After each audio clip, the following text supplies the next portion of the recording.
everyone, welcome back to my channel. Thanks so much for being here today. Today's video is going to be so exciting because it's my birthday today. You're seeing this on my birthday. I'm turning 27 today and I'm just so excited. Technically, I'm filming this on my last day of 26, but what can you do, you know?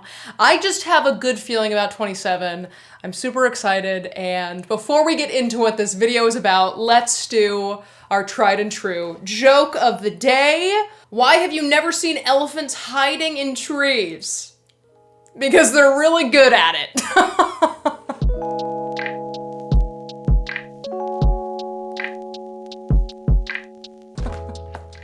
I mean, sure, why not? Okay, so hello everyone, welcome back to my channel. Again, thanks so much for being here today. For today's video, I wanted to do books that made this Pisces cry. I am a Pisces and I'm proud of it, and I'm a crybaby through and through. I will cry, you know, for any excuse. It doesn't really matter what it is. It could be a TikTok. I've sobbed at TikToks. I sob at movies. I've cried at well-intentioned memes. I mean, it doesn't matter. And I just cry at the thought of sad things. Even if I'm not like seeing a movie about something sad, I will still cry. So I'm really excited because I have quite the stack of books right in front of me. Let me show you, not the spines because we don't want any spoilers, but oh wow, did you just see the bottom one? Well, hey, that's a little bit of a spoiler. Anyway, I have quite the stack of books that have made me cry. Most of these are books that made me sad cry, but there are a few that were just like genuine relief or happiness for the characters. And so I hope you're excited, and I hope you take my advice on these, because who better to encourage your tear ducts than a Pisces, right? Right, okay. So we're gonna start this list off with, where should we begin? All right, yes, you've all convinced me. We're gonna start here, which is The Seven Husbands of Evelyn Hugo. I mean, wow, did I cry at this one? Oh my God. I was not expecting to cry as hard as I did to this one. And it was like a genuine, like heart-wrenching sadness. I don't know why I'm getting misty all of a sudden, but there was just, you know, I didn't expect for it to hit me as hard as it did. And a lot of people said, oh my God, when the twist comes in this book. And I'm like, it's like a literary fiction. Like, what are you talking about, this twist? Like, there's not going to be a twist in this book. And, there's a twist. Rest assured, there is a twist. And it hurts. It guts you. And it was such a sharp pain I felt in thy bosom. So yeah, Seven Husbands of Evelyn Hugo, definitely a tearjerker if you're in the mood to cry. And also if you just like Hollywood gossip, this is the one for you. Keeping in the theme of Seven Husbands of Evelyn Hugo, we have Daisy Jones and the Six. I think I might have accidentally said Davy Jones and the Six a couple of videos ago. Not a couple, many videos ago. And anyway, it's Daisy Jones. And here's the deal with this one. This wasn't like a sad, earth-shattering cry. This was a cry of like that last line that hits you in a way you didn't expect it to, right? Like I'm reading Daisy Jones and I'm like, yeah, okay, it's fun, and okay, like I get why so many people like it, like I'm having a good time. I was also listening to this as an audiobook and the performance is superb. And so when the like last sentence comes, I was not expecting. So at this point, I had made the whole book without crying. And then that farewell line comes, like just that farewell to the reader. And I was like, oh God! Like I remember gasping out loud because of how just like it hit me without me realizing it was gonna hit me. And so anything by Taylor Jenkins Reid, I will read at this point. See what I did there? Read. Anyway, yeah, the Daisy Jones wasn't really a sad cry. It was more of a conclusion cry. And Highly recommend, although I do like Seven Husbands more than Daisy Jones, or Davy Jones. Am I right? Okay. Anyway, let's move on. All right, this next book is another relief cry. This was not a sad cry. This was a true sigh of relief. Like, I could feel myself easing for the character, and then tears spilled, and that was to Honey Girl. Now, when I first started reading Honey Girl, I was expecting that classic Las Vegas trope of like getting married in Vegas and not remembering that you got married, like you didn't mean to do it. And so I was expecting this like really funny, lighthearted romance, and I was wrong in the best ways. Oh my God. I really, really liked this book. It's there's so many complex, wonderful conversations that happen in this book around race and privilege and higher education and pursuing a PhD and mental health and getting help and allowing others to love and support you. It is not a lighthearted romance in the right ways. You know what I mean? In any case, towards the end of the book, when things start to wrap up, I felt myself ease for our main character, Grace. You couldn't predict the ending of this book in no way. I mean, you can predict like happiness, but you can't predict like what actually happens. And I just felt so relieved for Grace, and it was just so wonderful. And those tears were like, I was leaking out the stress I had been holding for our main character. So I thought it was wonderful, really highly recommend, and yeah. All right, and to no one's surprise, we have writers and lovers on this list. I mean, come on, we're not surprised at all that Noelle is talking about this book. Are we? No, we're not. Anyway, this book, first of all, one of my favorite books. I really want to read Lily King's other book, which is called Euphoria. I've heard amazing things about it, but as of this moment, this is the only one I've read by Lily King, and this book, it's following around like this 30-year-old woman who is just trying to find her way in life, and she like wants to be an author, but she has to work as a waitress. And so you're just kind of following her life, and she's pursuing 2 different romantic relationships. And just from a glance, it just seems kind of like a slice of life book, except there's a lot of grief because she just lost her mother.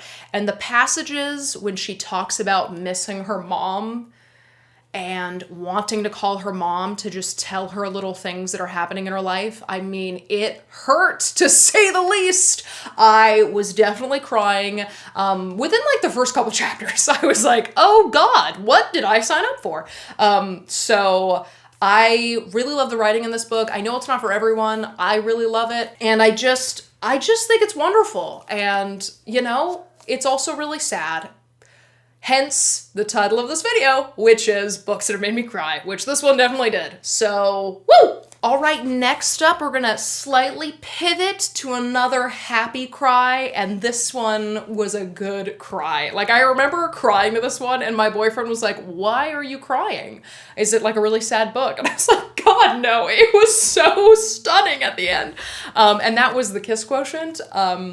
Oh my God, it's so good. And it's just like, you know, you're like with this character who doesn't feel worthy of love and respect and consent, and she just doesn't feel worthy. And you watch her as she realizes she is. And I just, dude, it was a happy cry. This was another one that I wasn't really expecting, because like for most of it, I'm like, this is a fun romance and it's super steamy and great.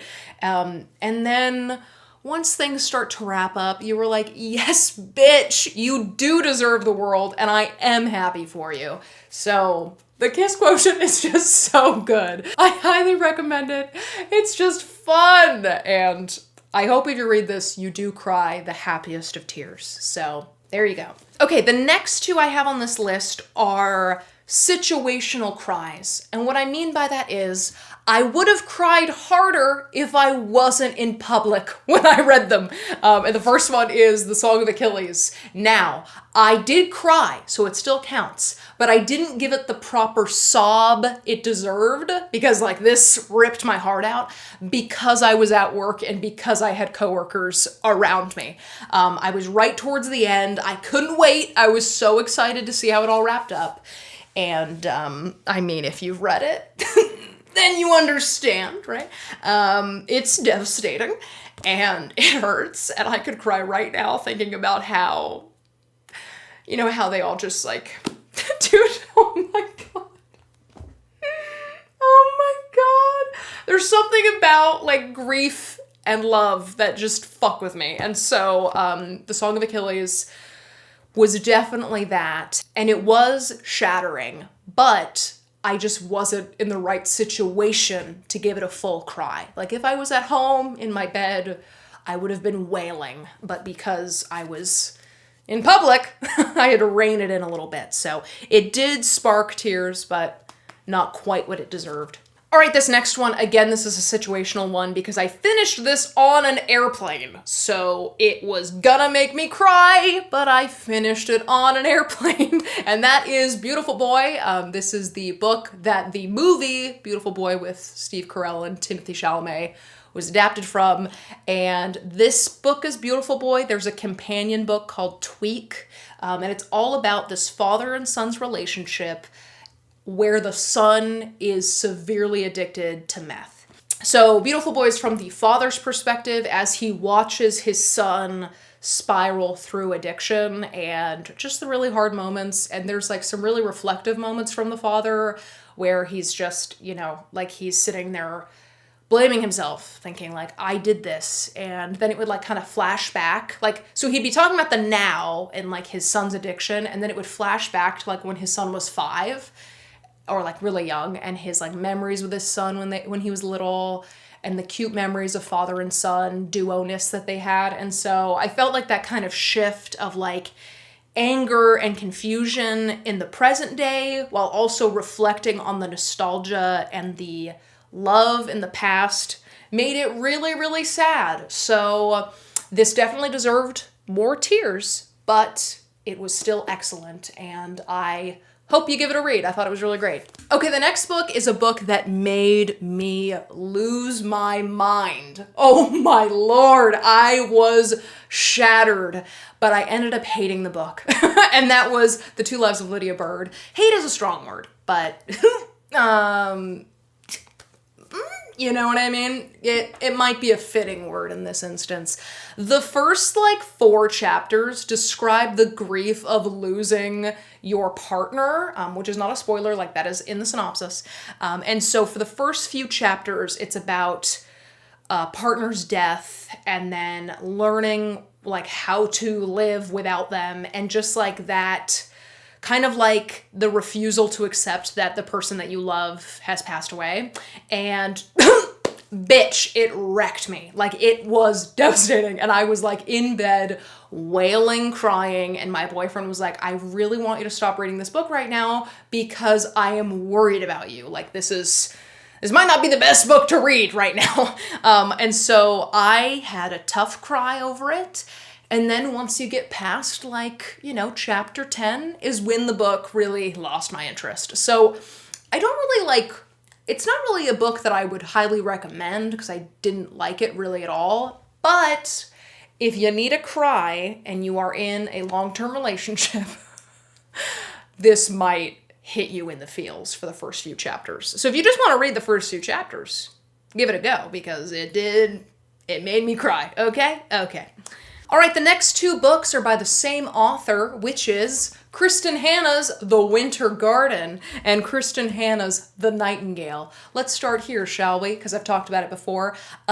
This follows 2 sisters in World War II France and how they are resisting the Nazis that have occupied France at the time in very different ways. And obviously, it's a very, very heavy book. There is a lot of sadness, a lot of grief, and so overall, it's really, really beautifully written, but it is really, really sad. But then something happens in the last few chapters that I did not expect. I did not expect it. And it was like getting punched in the gut. It was like, take the air out of me, take the wind out of my sails because I am sad, bitch. And that's how this one felt. It was so tough. It was so sad. So That's one. And then the other book by Kristin Hannah is The Winter Garden. This one did not make me cry as hard, but god damn it did it make me cry, okay? This one is about two daughters that are learning about their mother's time in, like, during World War II, Russia. So again, World War II, but this one takes place in Russia, and just all of the hardships that their mother went through, and I think like falling in love and then being heartbroken and also surviving this horribly tragic time. And so, I mean, just through and through, it's really, really sad. And this one, I was expecting to cry. Like, I could kind of see the ending. I had kind of figured it out. And then the ending comes and like you are happy, but also devastated. And it just like all of the emotions that build up all come crashing down. But not in like a, like the Nightingale kind of like gets you, you know, because it's so sad the whole time, but then this event happens. Whereas this one felt more like this buildup of tragedy and sadness, and then all at once kind of the waterfalls begin, you know? So there we have it for Kristin Hannah. And yes, I will be reading The Four Winds very soon. I actually wish I would have read that before filming this video because I will cry during that one. So maybe I'll do a follow-up to this in the future. All right, this next book will come as a surprise to no one. Absolutely no one. If you have watched any of my videos in the past, or any booktubers like Books That Made Me Cry, you will not be shocked that this one makes the list, and that is A Little Life. We're not surprised at all, right? This is not, we knew it was coming. Anyway, I mean, I have a whole vlog. There we go. I'll link it. I have a whole vlog on this video, so I really talk through why it made me cry and how I feel about the book in that vlog. But overall, it's tragedy from beginning to end. And every chapter, even if it's a happy chapter, will overall contribute to the heartbreak you will experience in the end. And I don't recommend this lightly. I think that it is a very heavy book. And so I get kind of two questions with this book. The first one is, I didn't cry. Am I a robot? No. No, you're not a robot. Some books work for some people, some books don't work for other people. There are plenty of movies that have made me sob and didn't make other people sob. So no, you are not a robot if this book did not make you cry. But secondly, I often get asked by teenage girls if they should read this. I don't know what it is about that demographic that really wants to read this book, but I'm telling you, if you are a teenage girl who is watching my videos and you'd like to cry, pick something else from this list, because this is not the one. This is not the one. I feel like if I read this in high school, it would have really messed with me in all the wrong ways. And it already really did mess with me. So, anyway, this book is tough. And again, you can watch my vlog if you'd like to know more. Okay. All right, next up, we're almost done, everyone. The next one was the first 5 out of 5 of 2021 for me. The writing is spectacular. The character building is phenomenal. I think it is such a stunning, stunning piece of fiction. And that is The Death of Vivek Oji. This book, I think it was probably like, I was 3/4 of the way through and I hadn't really cried yet. I think I had teared up at that point, but not fully cried. And so at that point I was like, I don't know if this is gonna make me cry as hard as other people thought it would. And then the last little chunk happens and dear heaven above, did this destroy me. It was so, so sad, and it's sad in such a way that you're not expecting it to be sad, at least in my opinion. Okay, basically, throughout the entire book, you're aware that something very sad has happened, and you're trying to figure out how it happened, and who did it happen with, and how did it all go down, and from that, you can kind of guess, right? You're like, oh, I think it was probably this that happened, or it was probably at this time, or like, whatever. You can you're making assumptions. And then the ending actually comes, and dear heavens, did I not expect that. It was not even slightly one of the things that I thought happened, and so it completely caught me off guard. I thought it was so, so, so tragic. The event that occurs was just really, really heavy and really devastating. So I highly, highly, highly recommend this book. I feel like so many people are talking about it right now, and it deserves every piece of conversation around it because I really think it is just so beautifully done. So highly recommend. And also if you'd like to cry, that's the winner, folks. All right, and the last book on this list is technically a cheat. I am cheating because I have not finished it and I have not cried yet, but mark my fucking words, I will. I know I will. I've already gotten misty. I don't know how it's gonna end, but I know it's gonna be rough, especially since everyone who I've heard talk about this book has assured me they have cried. And that is On Earth We're Briefly Gorgeous. Since I haven't finished it yet, I don't wanna give it a rating or like give you an overview. I will just say, whenever this book is talked about, people say how devastating it is, but also how wonderful the writing is. I can't even tell you how beautiful this writing is to me. I think it is wonderfully done, and it is devastating, and it is super sad, and there's a lot of really, really hard topics explored, but the prose is almost poetic. It's like lyrical in a very poignant way, and I just think it is so wonderfully done. I hope this book wins awards, unless it already has. I don't know. I'm not seeing it. But it deserves all of the awards, and I just think that the writing is stunning. So anyway, yeah, that one's technically a cheat, but I know that I will cry, so I did want to just call it out before I finished this video. So there you have it, my friends. Let me know down below what book has made you cry the hardest. And then also if you recommend it. So like if one made you cry, but like maybe it's just like too sad and like maybe I shouldn't read it, then let me know that. But if you have a book that's made you cry that you think is like just so good that everyone should read it, please let me know down in the comments because as a Pisces, I am in the business of a good tearjerker. So anyway, thank you all for watching this video. I hope you had fun and I hope to see you in the next one. Bye!